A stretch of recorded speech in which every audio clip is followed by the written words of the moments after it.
Le juste n'est pas comme celui-là. Le juste se confie en Dieu. Il prie parce qu'il a un Dieu. Il prie parce qu'il a un Dieu.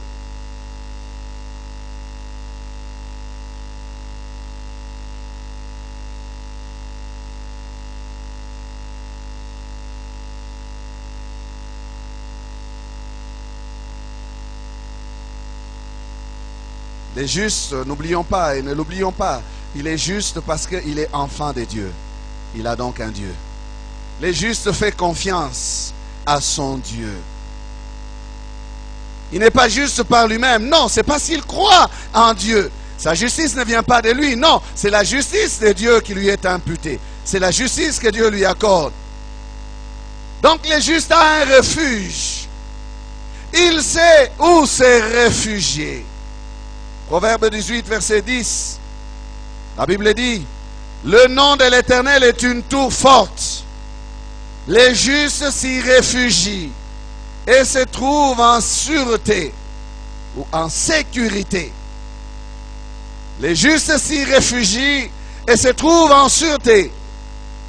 Quand les justes crient, bien-aimé, il sait ce qu'il fait. Il cherche le secours de son Dieu. Il cherche de l'aide et il a besoin d'une réponse. Le cri du juste, c'est donc sa prière. Le cri du juste, c'est la prière. Bien-aimés, nous connaissons tous ce qu'est la prière, ce que fait la prière. La prière n'est pas une théorie à apprendre. Non. Et la Bible, quand elle nous parle de la prière, elle ne nous donne pas les théories de la prière. La Bible nous enseigne la prière à travers les expériences d'hommes et de femmes qui l'ont expérimentée.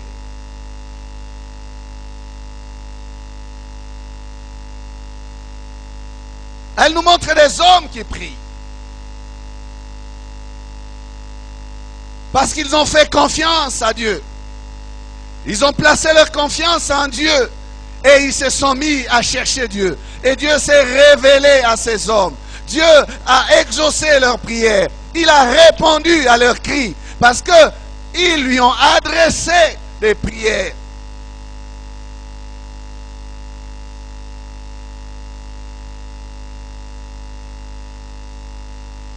Il y a eu beaucoup de théories sur la prière.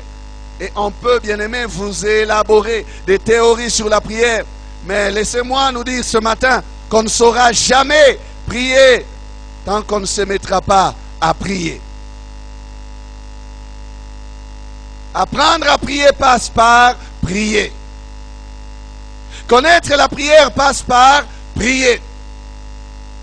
Expérimenter la puissance de la prière passe par prier. Tant que tu ne te mets pas à prier, tu ne connais pas ce que c'est que la prière. Et tu ne connaîtras pas c'est quoi. On pourra te définir la prière. Oh, la prière, c'est un dialogue entre l'homme et Dieu. Oh, la prière, c'est... Oui, ça ne sera que des théories tant que tu ne te mettras pas à prier pour expérimenter c'est quoi la prière. Si tu ne te mets pas à prier, tu ne sauras pas prier. Si tu es juste, bien-aimé, apprends à crier. Alléluia. J'ai dit, si tu es juste, apprends à crier. Apprends à crier. Un jour, les disciples de Christ l'ont vu prier. Et ils étaient intéressés. Luc 11, 1 à 2.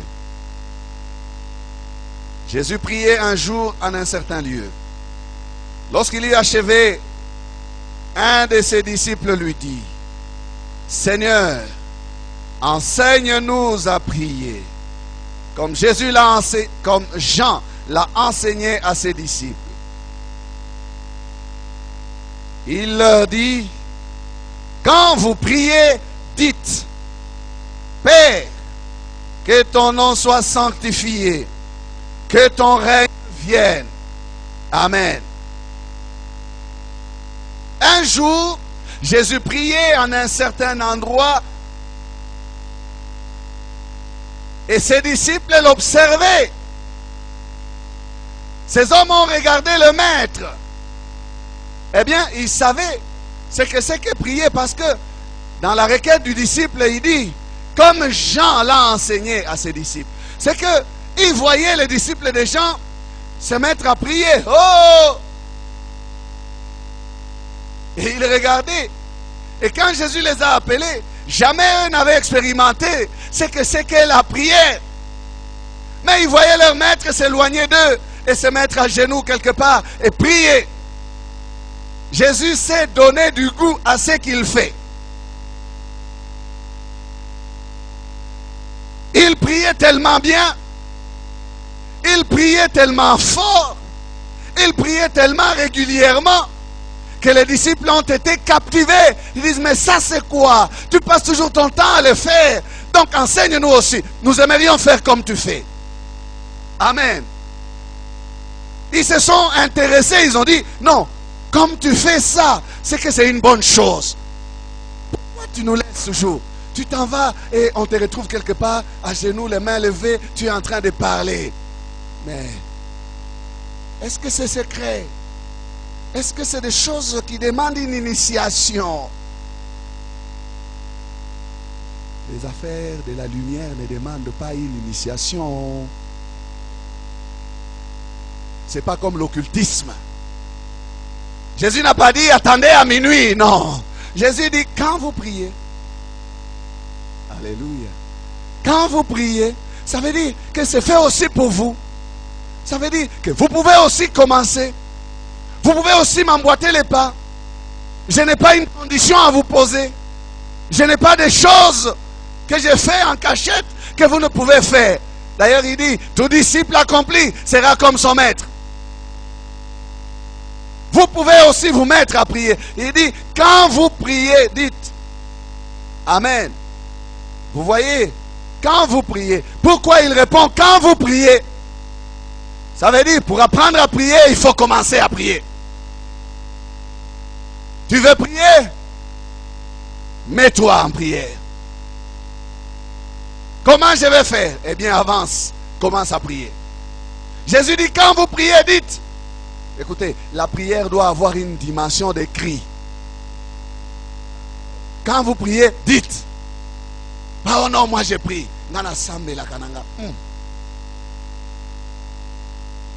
Oh, vous vous dérangez avec vos bruits. Pourquoi vous parlez? Vous parlez trop, vous dérangez. Écoutez, quand vous priez, dites. Quand vous priez, dites. Quand vous priez, parlez. Quand vous priez, que l'on entende votre voix. C'est quand même bizarre de voir que dans l'église, il y en a qui viennent, mais ils ne lèvent pas la voix. Ils ne sortent pas les sons de leur voix. Dès le début du culte jusqu'à la fin. Non, lui, il prie dans le cœur. Quand vous priez, dites. Regardez votre frère, dites-lui, quand vous priez, dites. Dites, dites, dites. Quand vous priez, dites. Alléluia. Quand vous priez, dites. Il faut dire quelque chose.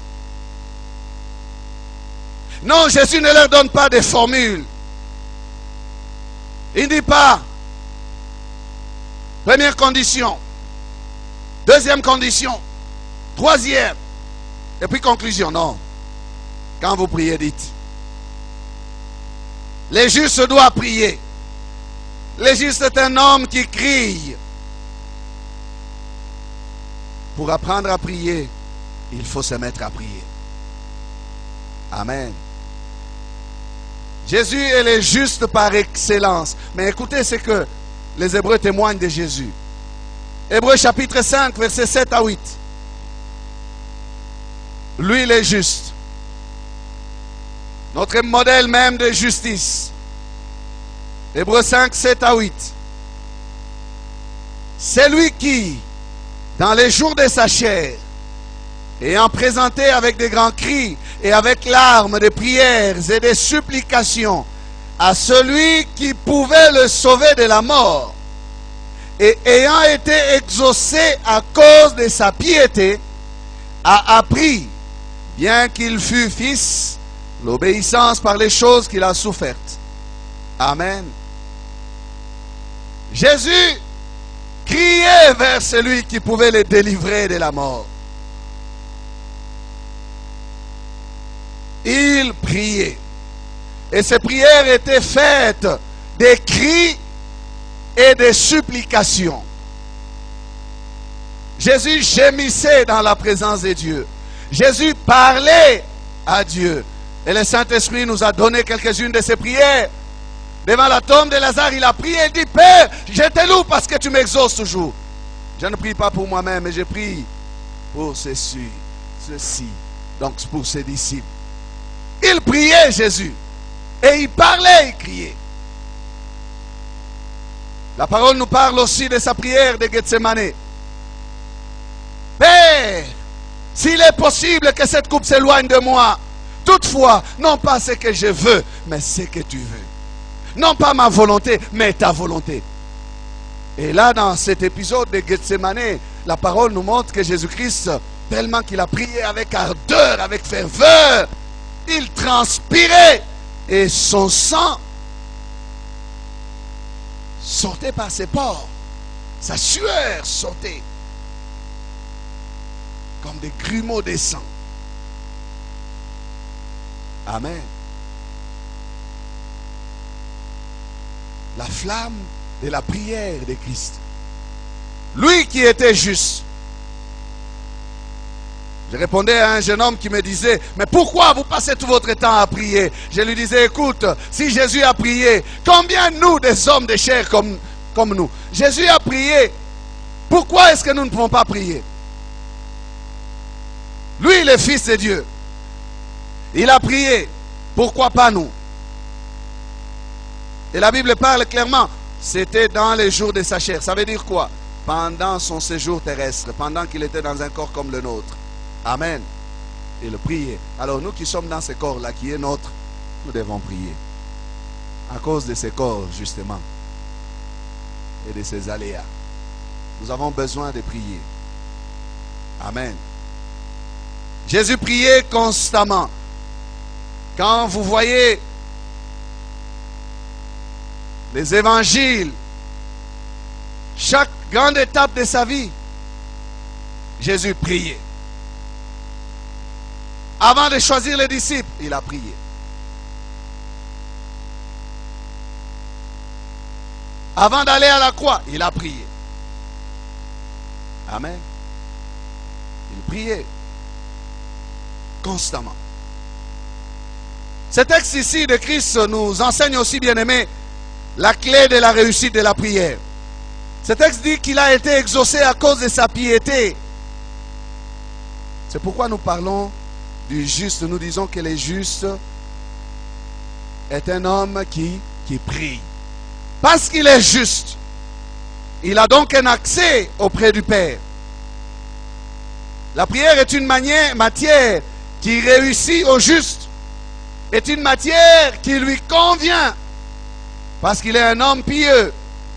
Jésus a été exaucé à cause de sa piété. Celui qui prie doit être juste. S'il ne l'est pas, ou s'il ne l'est pas encore, il doit le devenir. Et s'il ne l'est pas parce qu'il a perdu sa justice, il doit se repentir. Amen. Pour retrouver cet état de justice, cet état de sanctification. Car Dieu est saint et il ne peut accepter de s'approcher de ceux qui ne sont pas saints. Car sans la sanctification, personne ne peut voir Dieu. Voir Dieu, ce n'est pas seulement à la conclusion, quand il reviendra, mais voir Dieu même dans l'état où nous voulons l'approcher pour prier. On ne peut pas le voir sans la sanctification. Amen. Il faut être sanctifié et s'approcher de Dieu. Amen. La vie de prière commence par là. Faire la paix avec Dieu. Être en ordre. Être repenti ou s'être repenti.